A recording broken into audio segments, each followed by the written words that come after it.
This is Easy Understanding with Home Tuition. To clear your doubts, I have inserted some pictures. Living near Hilly River Valley, rock shelter, Bhimbetka cave, Karnool cave, cave painting, early man making painting in cave. Hello children, welcome back to my channel. Today we will start with Longman Vistas Social Sciences Lesson 2 Earliest Societies. Here you will learn about the life of early man, about the three phases of the Stone Age, what were the various stone tools used during this period. During an excursion to a jungle, you get separated from the rest of the team and wander deep into the jungle. It takes 2 days for the team to find you. How do you think you would survive in the jungle for 2 days without shelter and food? Your imagination will help you to understand how early man lived his life. During an excursion means short journey. इस paragraph में कहा जा रहा है कि अगर एक short trip के लिए आप जंगल में गए और वहाँ पे आप अपनी फैमिली या टीम से अलग हो गए, तो उस जंगल में आप कैसे रहेंगे? अगर आपकी टीम को आपको ढूंढने में 2 दिन लगेंगे, तो वो 2 दिन आप बिना खाने के और बिना शेल्टर के आप कैसे रहेंगे वहाँ पे?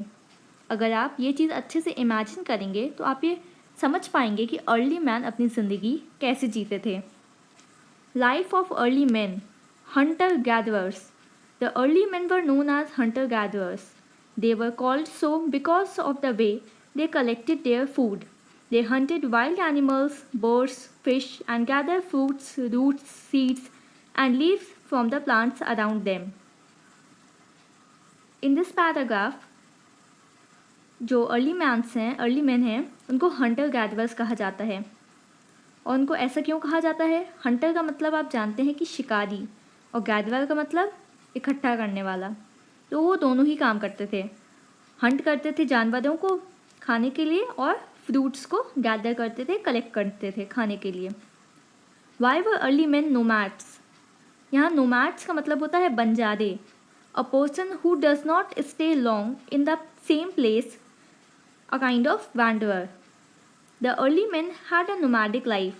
They kept moving from one place to another.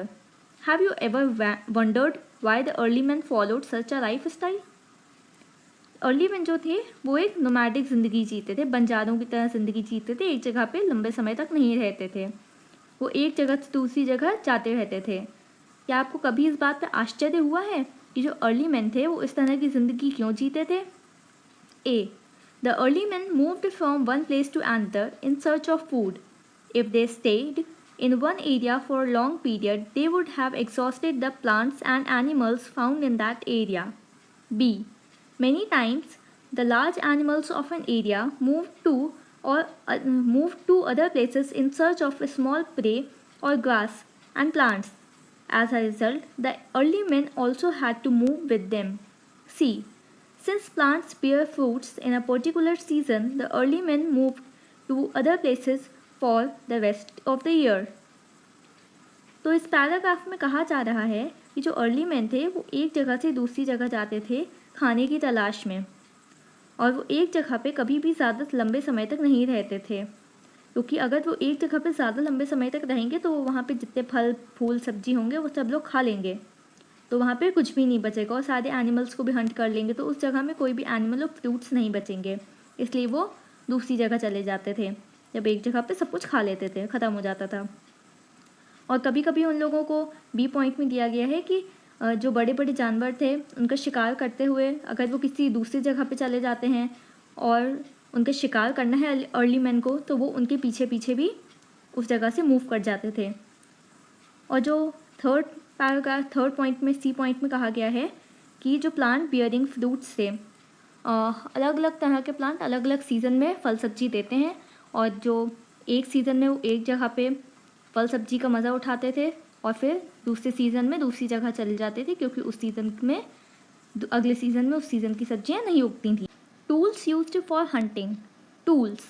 The early man made and used tools of stones, wood and bone for hunting animals, cutting raw meat and chopping roots, fruits and plants. यहाँ पे early man जो थे वो tools बनाते थे पत्थरों से। Tools मतलब हथियार या औजार बनाते थे, पत्थरों की मदद से बनाते थे। और वुड की भी मदद यूज़ करते थे, वुड से बनाते थे, बोन से बनाते थे। और ये अर्ली मैन जो थे ये टूल्स क्यों बनाते थे? हंटिंग के लिए बनाते थे। हंटिंग मतलब होता है शिकार करना, जानवरों का शिकार करने के लिए, कच्चे मीट को, रॉ मीट को फाड़ने के लिए। और रूट्स यहाँ पे हम लोग के वेजिटेबल्स और फ्रूट्स पे इंडिकेट करा गया है, जैसे कि पोटैटो हो गया, उनको चॉप करने के लिए यूज़ करते थे। और फ्रूट्स और प्लांट्स को भी कट करने के लिए यूज़ करा जाते थे ये tools. Of all these tools, only stone tools have survived till now. Therefore, they remain most important archaeological sources for the study of early human activities.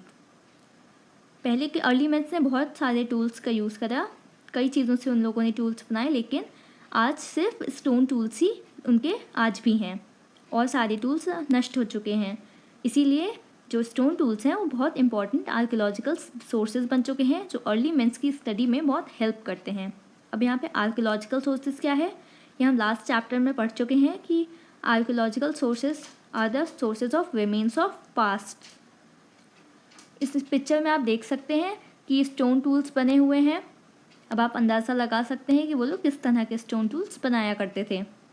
Making of stone tools. Making of stone tools involved planning and technique like any other craft.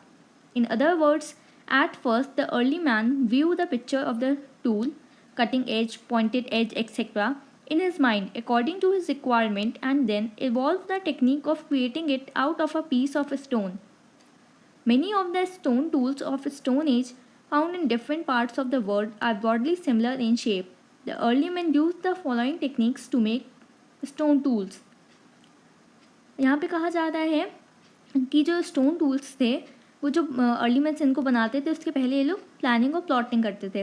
Planning करते थे कि किस तरह से बनाएंगे उनको, कितना नुकीला होगा, कितना लंबा होगा, कितना छोटा होगा, उनकी ज़रूरत के हिसाब से ये सब चीज़ें वो लोग पहले ही अपने दिमाग में सोच लेते थे। उसके बाद उसकी पिक्चर दीवार पे बनाते थे या फिर डायरेक्टली ही उसको बना देते थे।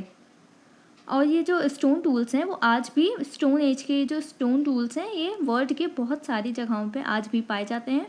और ज़्यादातर ये एक ही शेप के होते हैं, क्योंकि ऑब्वियसली उन लोगों को पॉइंटेड टूल्स ही चाहिए होते थे ताकि वो लोग शिकार कर सकें। The early man use the following techniques to make stone tools. Stone on stone. In this technique a stone hammer was use on another pebble to make stone tools. The hammer was use to strike off flakes from the pebble to get desired shape of the tool. हमारे यहाँ पे first technique है tool बनाने की, stone on stone. इस technique में एक stone लिया जाता था और दूसरा हैमर हथौड़े को कहते हैं। उन लोगों के पास उनके टाइम का अलग तरह का हैमर होता था। वो पेबल को रखते थे और हैमर की मदद से उसका एक्स्ट्रा पार्ट पील ऑफ कर देते थे। फ्लेक्स मतलब एक तरह का छिलका निकाल देते थे, जिससे कि वो उस गोल स्टोन को एक पॉइंटेड स्टोन में कन्वर्ट कर सकें और जैसा कि वो शेप चाहते हैं उस टूल को दे सकें। सेकेंड हमारा टेक्निक है pressure flaking. The technique of pressure flaking involve the use of a piece of bone or stone, the hammer, stone and pebble. The bone or stone was placed on the pebble. The stone hammer was then used to remove flakes. These flakes were then shaped into desired tools. अब ये जो pressure flaking है ये एक तरह की technique है जिसमें कि बोन का पीस यूज़ करा जाता था। बोन का पीस, स्टोन और हैमर स्टोन भी यूज़ करा जाता था, और पेबल। यहाँ पे बोन को या फिर स्टोन को एक पत्थर पे रखा जाता था और हैमर की मदद से उसको शेप दिया जाता था। Stone age refers to the period in human history characterized by the production of stone tools.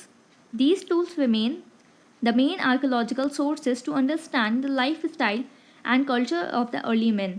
On the basis of the type of the stone tools, historians have divided the Stone Age into 3 different ages. First, Paleolithic age. Second, Mesolithic age. And third, Neolithic age. इस paragraph में कहा जा रहा है कि stone age ये उस period को कहा जाता है, ह्यूमन हिस्ट्री की उस पीरियड को कहा जाता है जब स्टोन टूल्स का प्रोडक्शन स्टार्ट हुआ था, पत्थरों से औजार बनाने शुरू हुए थे, और ये आज भी बहुत इंपॉर्टेंट आर्कियोलॉजिकल सोर्सेज हैं।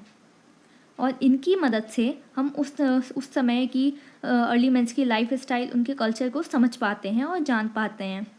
और जो स्टोन टूल्स के जो शेप्स थे, जो हिस्टोरियंस ने पाए, और उनके जो इनमें एवोल्यूशन हुआ, उसकी मदद से जो स्टोन एज है उसको 3 एजेस में डिवाइड किया गया है। फर्स्ट है पेलियोलिथिक एज, इसका मतलब है ओल्ड स्टोन एज, सबसे पुरानी स्टोन एज है जब स्टोन टूल्स का यूज़ जस्ट शुरू हुआ था। सेकेंड है मीसोलिथिक एज, इसमें स्टोन टूल्स का यूज़ ज़्यादा होने लगा था, उसमें और वैरायटी के स्टोन टूल्स यूज़ करे जाने लगे थे। और नियोलिथिक एज, इसमें एडवांस्ड स्टोन टूल्स का यूज़ किया जाने लगा था। Paleolithic age, the term Paleolithic is derived from the Greek word paleo, which means old, and lithos, which means stone. Stone tools and cave paintings belonging to this period have been discovered in many parts of the India. These Paleolithic sites can be classified into 3 types. In this paragraph, Paleolithic का जो word है ये Greek word है, और इसमें जो paleo है उसका मतलब होता है ओल्ड, और लिथोस का मतलब होता है स्टोन। और जो स्टोन टूल्स थे जिनके बारे में अभी तक हम लोग पढ़ रहे थे, ये इस पीरियड के हैं, और इनकी मदद से केव पेंटिंग्स भी बनाते थे अर्ली मैन। और ऐसी केव पेंटिंग हमारे इंडिया के बहुत सारे पार्ट में आज भी पाई जाती हैं। और जो हमारी पेलियोलिथिक साइट्स हैं, जहाँ पेलियोलिथिक साइट्स मतलब जगहें जहाँ पे पेलियोलिथिक एज के सबूत मिलते हैं, उनको 3 पार्ट में कैटेगराइज करा गया है। फर्स्ट है habitation site. These were the sites where early man lived. Most of these sites include caves, rock shelters. These shelters acted as natural shelters from the rain, heat and wind. In India, many of these caves and rock shelters are found in Vindhyas and the Deccan Plateau. इस paragraph में कहा जा रहा है हमारी first sight है habitation site. आपको habitation के नाम से ही समझ में आ रहा होगा, हैबिटेशन मतलब रहने की वाली जगह। हैबिटेशन साइट्स वो होती थी जहाँ पे अर्ली मैन रहते थे, इसलिए इन साइट्स में ज़्यादातर केव्स पाई गई और रॉक के शेल्टर्स पाए गए। वो लोग बड़े बड़े पत्थरों को मिला के घर जैसा बना लेते थे, और ये उनके लिए उनको किससे प्रोटेक्ट करते थे? रेन से प्रोटेक्ट करते थे, बारिश से, गर्मी से, धूल से, धूप से, इन सब से ये शेल्टर्स उन्हें प्रोटेक्ट करते थे।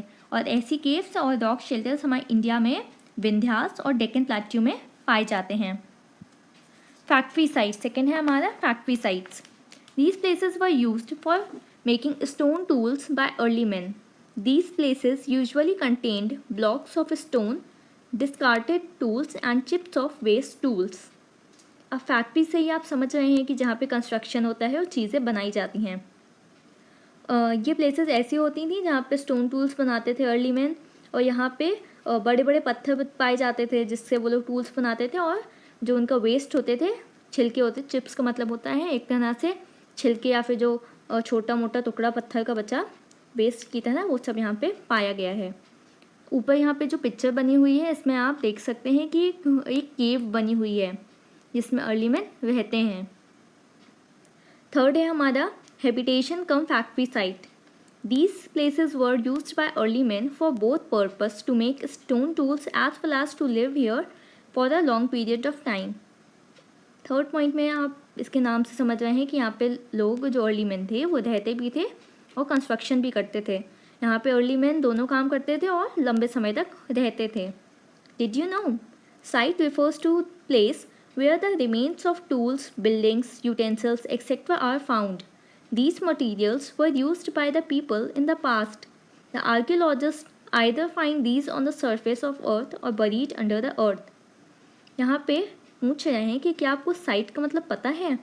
साइट का मतलब बताया गया है कि ये उन जगहों को कहा जाता है जहाँ पे बिल्डिंग्स के, टूल्स के और यूटेंसिल्स के बचे हुए टुकड़े पाए गए हैं, जो कि जो लोग थे अर्ली मैन थे पास्ट में यूज़ करते थे।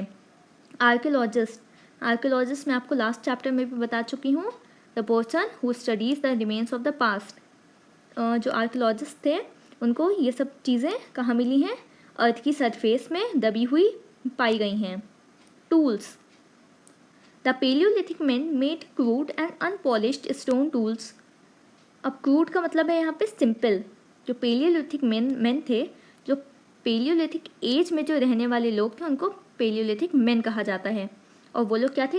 उनने कैसे टूल्स बनाए थे? क्रूड और अनपॉलिश्ड स्टोन टूल्स बनाए थे। यहाँ पे क्रूड का मतलब है simple. Based on these tools Palaeolithic period is divided into 3 phases.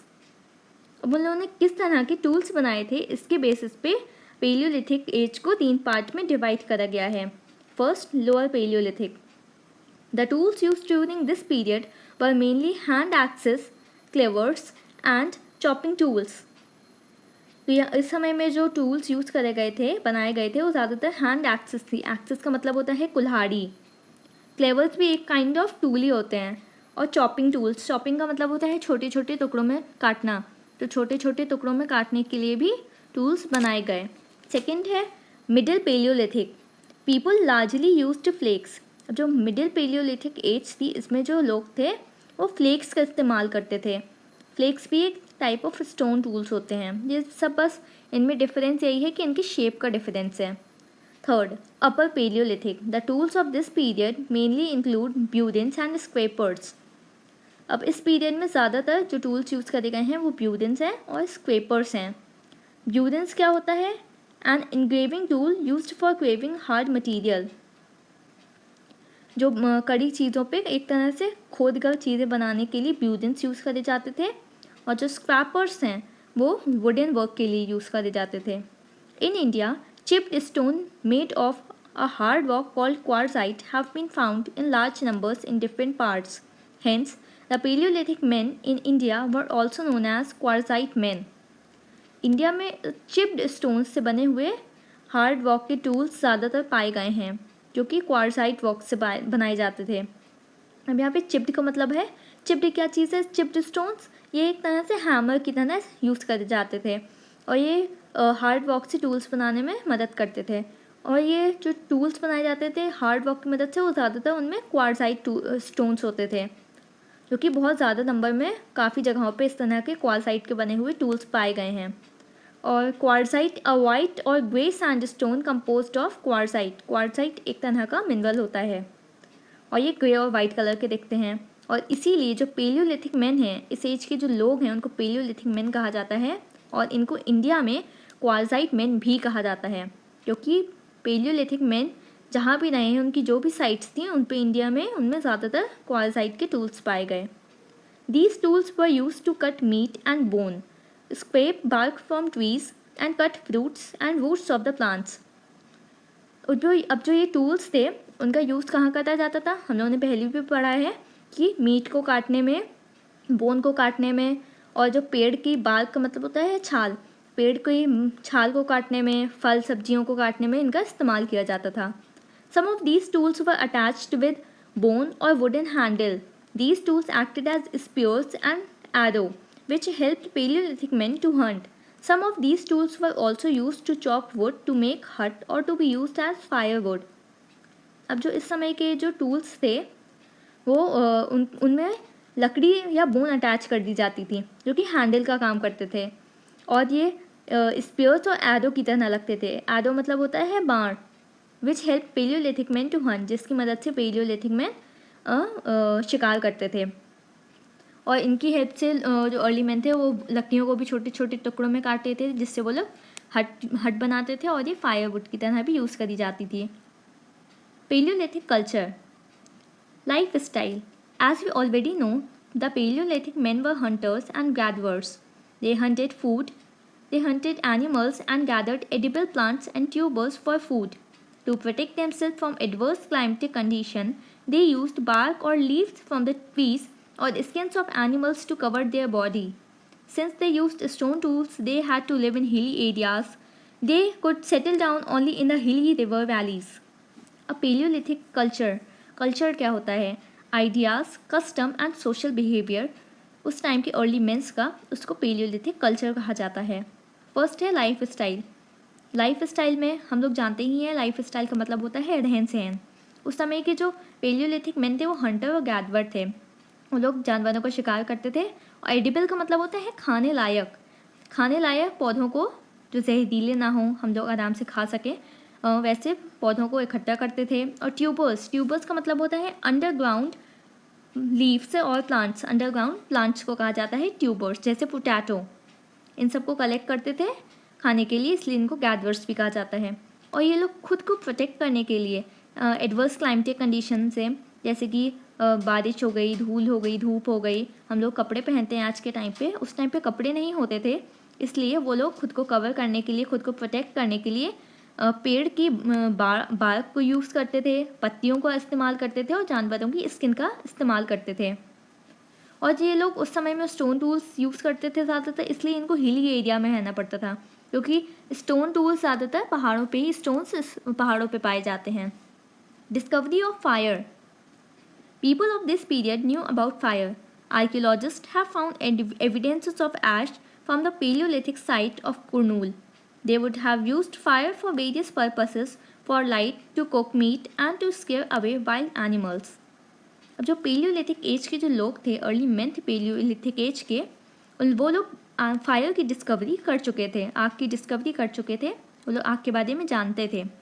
जो बहुत से जो आर्कियोलॉजिस्ट हैं, archaeologist who study the remains of the past, उनको इस बात के एविडेंसेस मिले हैं। एविडेंसेस का मतलब होता है सुदाग, सुदाग मिले हैं ऐश के। ऐश का मतलब होता है राख या भस्म।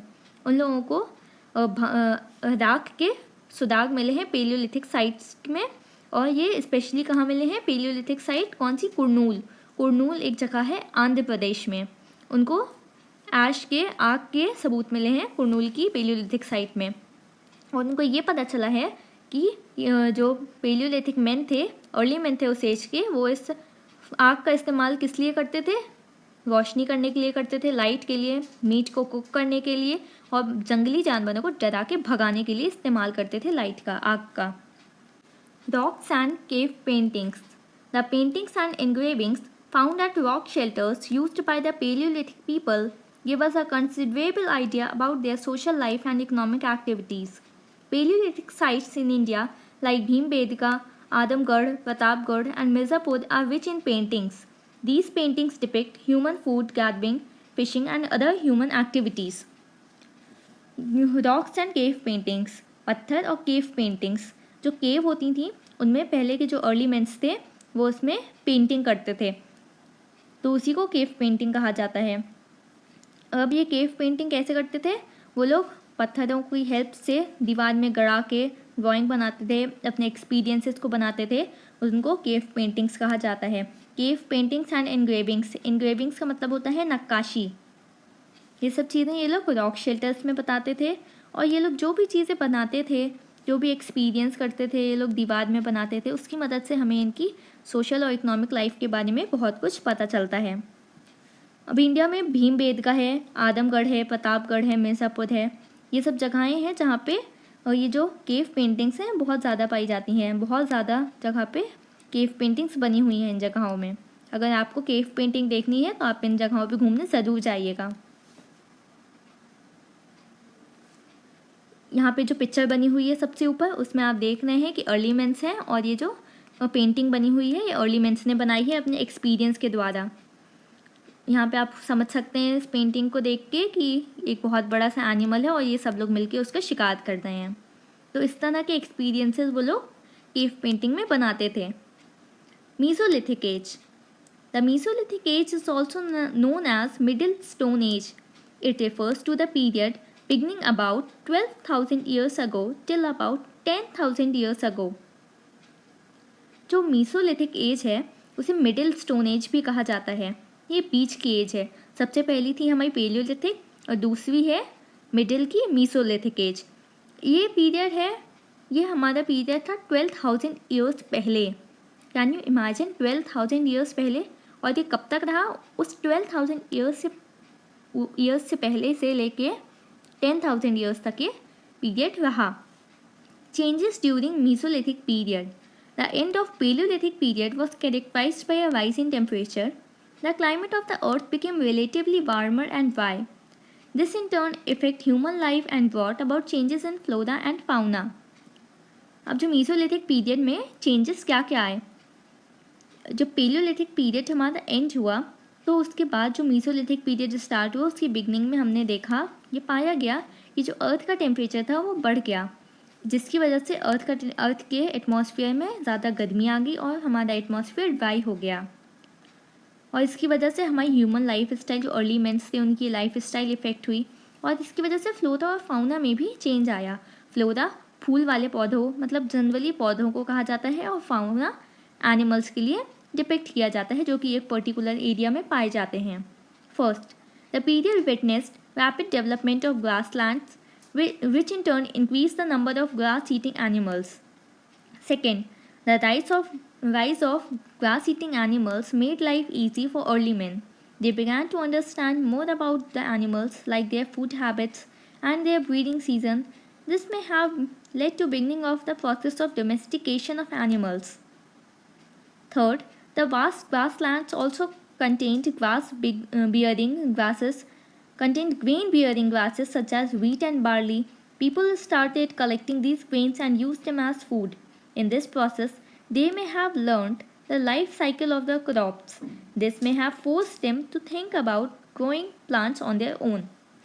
फर्स्ट पॉइंट में कहा जा रहा है कि ये देखा गया कि जो अर्थ का टेम्परेचर बढ़ा उसकी वजह से ग्रासलैंड, हर जगह घास बहुत ज़्यादा उगने लगी, ग्रासलैंड्स बन गए उसकी वजह से, और अब ग्रासलैंड ज़्यादा हुए तो इस वजह से ग्रास ईटिंग एनिमल्स भी, घास खाने वाले जानवर भी बढ़ गए। सेकेंड पॉइंट में दिया गया है कि ग्रास ईटिंग, घास खाने वाले जो एनिमल्स थे वो बढ़े, इसकी वजह से अर्ली मेंस की ज़िंदगी आसान हो गई क्योंकि उन्हें शिकार करने के लिए जानवर आसानी से मिल जाते थे। और इसके साथ साथ अर्ली मेंस ने ये समझने लगे, जानवरों को और अच्छे से जानने लगे, उनके खाने के तरीके को, और वो ब्रीडिंग का मतलब होता है जिस सीजन में वो एनिमल्स अपने बच्चे पैदा करते हैं, वो अपने उनके ब्रीडिंग सीजन को समझने लगे। और डोमेस्टिकेशन ऑफ एनिमल्स, डोमेस्टिकेशन का मतलब होता है पालना या फिर टेम करना एनिमल्स को, उन लोगों ने इस प्रोसेस को भी स्टार्ट कर दिया जानवरों को पालने का। थर्ड पॉइंट में दिया है जो वास्ट ग्रासलैंड्स हैं उनमें ग्रेन्स भी होते थे, जैसे कि वीट और बार्ली। वीट गेहूँ को कहते हैं और बार्ली जौ को कहते हैं। जब उन लोगों ने देखा कि ये ग्रेन्स खाने लायक हैं और उनको खाने फूड की तरह यूज़ करा जाता है, तो उन लोगों ने पौधों की क्रॉप्स की लाइफ साइकिल के बारे में जाना, और उन लोगों ने सोचा कि ये पौधे हम लोग खुद क्यों नहीं उगाते हैं। Stone tools, the technology of producing stone tools also underwent a change during the Mesolithic period. Now, small stone tools started being used increasingly. The Mesolithic people started using microlith or tiny pygmy tools made of jasper, chalk or bone stone, bloodstone. अब यहाँ पे जो ये stone tools थे Mesolithic as में, इनमें change आया। पहले तो ये लोग बड़े स्टोन टूल्स यूज़ करते थे, बड़े स्टोन के टूल्स बनाते थे। अब ये लोग स्टोन टूल्स का साइज़ छोटा हो गया इस एज में आके, उन लोगों ने छोटे छोटे स्टोन टूल्स का यूज़ करना स्टार्ट कर दिया। यहाँ पे माइक्रोलिथ, यहाँ पे आप नाम से ही देख सकते हैं माइक्रोलिथ और टाइनी पिग्मी टूल्स, पिग्मी का मतलब होता है स्मॉल टूल, जैस्पर चॉक और ब्लड स्टोन। अब ये एक तरह का ये स्टोन है, जैस्पर चॉक और ब्लड स्टोन, एक ही नाम है, एक तरह का स्टोन है।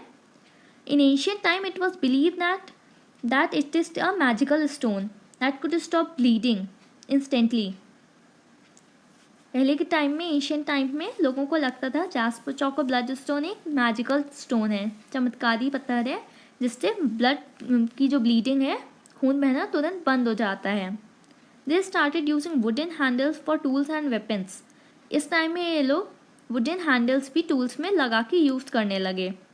The use of animal bones as tool along with stones may mark the big change in the life of early man from the Palaeolithic age to Mesolithic age. जो animal की जो बोन्स थी उनको tool की तरह use करने लगे इस एज में, और स्टोन्स को भी यूज़ करते थे, पहले भी करते थे और अभी भी करने लगे, बस उनका साइज़ छोटा हो गया था। और इन सब चेंजेस की वजह से ये सब जो चीज़ें थी ये मीसोलिथिक एज के मैन की लाइफ में बहुत बड़ा चेंज लेके आई। The beginning of the art making clay pots is also a significant development of Mesolithic age. The next stage of development in stone tool technology from about 10,000 years ago is known as Neolithic age. We will read about this age in the next chapter. तो जो Mesolithic age थी, इस as में किस चीज़ का start हुआ? Pots बनाना start किया गया। Art of making clay pots, मिट्टी के बर्तनों का बनाना शुरू किया गया, और ये बहुत इंपॉर्टेंट डेवलपमेंट था मीसोलिथिक एज का, जो कि आज मिट्टी के बर्तन आज हम लोग भी आज तक यूज़ कर रहे हैं। ये उस टाइम पे बने थे, इतने सालों पुराने हैं ये। हम लोग मिट्टी के मटके यूज़ करते हैं, कुल्हड़ यूज़ करते हैं, काफ़ी चीज़ें यूज़ करते हैं। और अब ये जो नियोलिथिक एज है, ये जो हमारी न्यू स्टोन एज थी हम लोगों की, और ये हम लोग इसके बारे में नेक्स्ट चैप्टर में पढ़ेंगे। ये जो नियोलिथिक एज है ये वो 10,000 ईयर्स के बाद की एज है, और ये न्यू स्टोन एज है, इसके बारे में हम लोग नेक्स्ट चैप्टर में पढ़ेंगे। और ये जो आप नीचे आग जलती हुई देख रहे हैं, स्टोन्स लगे हुए हैं चारों तरफ, इसको फायरवुड भी कहते हैं। हमने पहले पढ़ा था फायरवुड के बारे में, फायरवुड है। Did you know megalith is derived from Greek word megas, great, and lithos, stone. They are large stone structure or groups of standing stones located at different sites in various parts of the world. Megalith are believed to have religious significance. अब megalith mesolithic site से हमारा related word है, और जो megalith है वो एक Greek word है। इसमें जो मेगास है उसका मतलब होता है ग्रेट, और लिथोस का मतलब है स्टोन, और ये लार्ज स्टोन स्ट्रक्चर की ओर डिपिक्ट करता है, या फिर एक बहुत सारे स्टोन्स एक जगह पे इकट्ठे हों तो उस चीज़ को ये डिपिक्ट करता है, और ये कई जगह दुनिया में पाए गए हैं, और ये हमारी रिलीजियस सिग्निफिकेंस को भी इफ़ेक्ट करते हैं। रिलीजियस सिग्निफिकेंस का मतलब होता है धर्म पर प्रभाव भी डालते हैं। हम लोग आज भी स्टोन्स की मूर्ति यूज़ करते हैं, आप लोग देखते होंगे, तो ये उसी से इसका मतलब है। Case study the Deccan. The Deccan Plateau lies to the south of the Gangetic Plain and is separated by Vindhyas and Satpura Range. जो ये डेक्कन प्लेट्यू है ये एक जगह है, ये साउथ गैंगेटिक प्लेन के साउथ में आती है, और ये अलग कैसे हुई है, विंध्याचल और सतपुरा रेंज। रेंजेस क्या हैं, हिल्स की रेंजेस हैं, जो छोटी छोटी पहाड़ियाँ लाइन से चली आती हैं उनको रेंजेस कहते हैं, और ये गैंगेटिक प्लेन को विंध्यास की और सतपुरा की रेंजेस ने डिवाइड करा है। ये बहुत ही फेमस है, आपने ज़रूर सुना होगा इनके बारे में। हंसगी is an important Stone Age site in this region. It is situated on the stream feeding the Krishna River in present-day Karnataka. जो हंसगी है एक बहुत ही इम्पॉर्टेंट स्टोन एज साइट है। इस जगह में पुराने जो अर्ली मेंस थे वो पहले रहते थे, और ये आज भी कृष्णा रिवर के किनारे सिचुएटेड है। मैंने आपको बताया था कि पहले जो लोग थे वो ज़्यादातर नदी के किनारे और हिल्स में, रिवर वैलीज़ में रहते थे, ताकि उनको पानी आसानी से मिल जाए, स्टोन्स मिल जाएं। इसी और जानवर ज़्यादातर पानी पीने नदी के पास आते हैं तो उनको शिकार करने में भी आसानी होती थी। ये एक बहुत ही इम्पॉर्टेंट स्टोन एज की साइट है। ये कृष्णा रिवर के किनारे है, और ये कहाँ पे आज पाई जाती है, कर्नाटका में।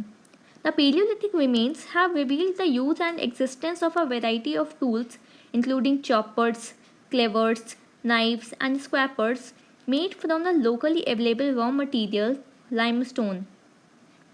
यहाँ पे कहा जा रहा है कि जो पेलियोलिथिक साइट्स के जो बचे हुए चीज़ें और सामान जो हमें मिले हैं वो हमें ये बताते हैं कि जो उस समय में टूल्स यूज़ होते थे, चॉपर्स मतलब छोटी छोटी चीज़ों को काटने के लिए, क्लेवर्स, ये एक यू शेप्ड स्टोन टूल्स होते थे, यू शेप में होते थे। नाइफ्स, चाकू, स्क्रैपर्स का मतलब होता है a tool with a small handle and metal. इनके स्क्रैपर्स जो थे, इन टूल्स के जो हैंडल होते थे वो छोटे होते थे और मेटल से ज़्यादातर बनते थे, और ये जो टूल्स थे सारे ये रॉ मटेरियल से बनते जो कि वहाँ लोकल में पाए जाते थे। लाइमस्टोन, ज़्यादातर लाइमस्टोन वहाँ पे पाया जाता था। लाइमस्टोन का मतलब होता है चूना। A cluster of artefacts found near the limestone box indicate that the tools were manufactured at the site and then carried to other areas.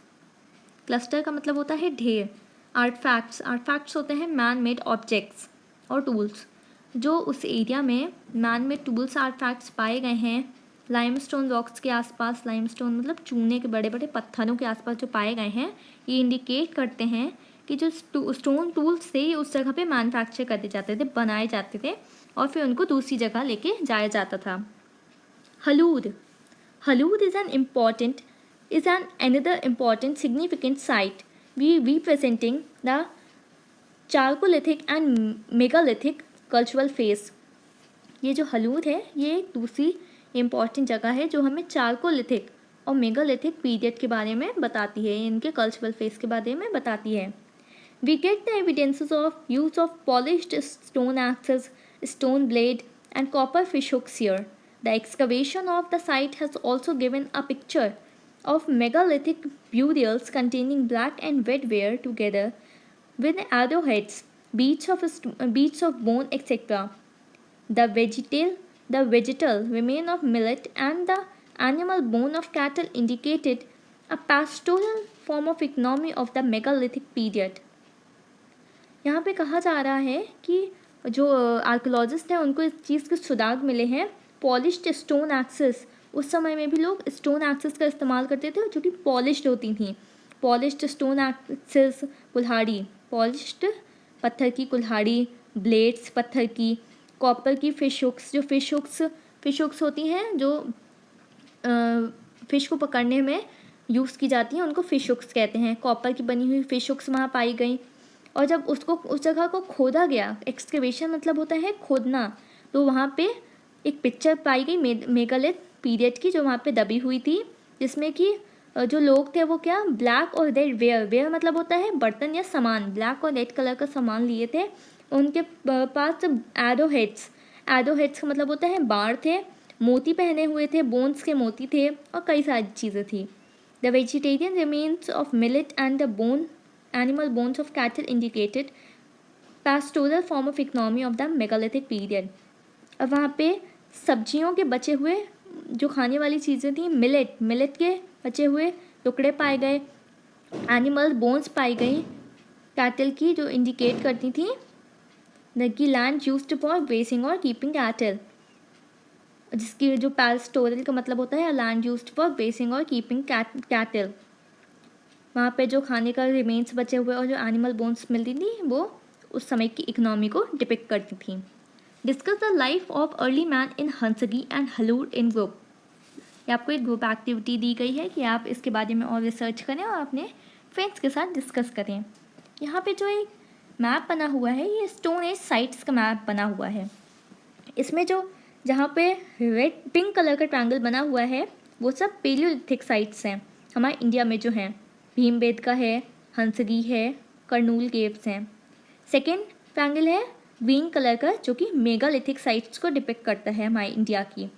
तो मेगालिथिक साइट्स कौन कौन सी हैं हमारे इंडिया में? ब्रह्मगिरी है और एडी चनलूर है. थर्ड है पर्पल कलर का ट्रायंगल, ये अर्ली विलेजेस को डिपिक्ट करता है, मतलब पुराने समय के अर्ली मेंस के टाइम के जो गांव थे उनको डिपिक्ट करता है. तो ये हमारे इंडिया में एक ही है, इनाम गाँव. थर्ड है मॉडर्न सिटीज़ के लिए यहाँ पे ब्लैक डॉट का यूज़ करा गया है जो है हमारी मुंबई और Kolkata. So dear children, our chapter 2 is completed here. In the next video soon I'll upload its question answer. So till then finish it. The exercise and question answer of this chapter is available in part 2 of this video. If you like the video then like, share, comment and don't forget to subscribe to my channel and press the bell icon. Thank you for watching this video.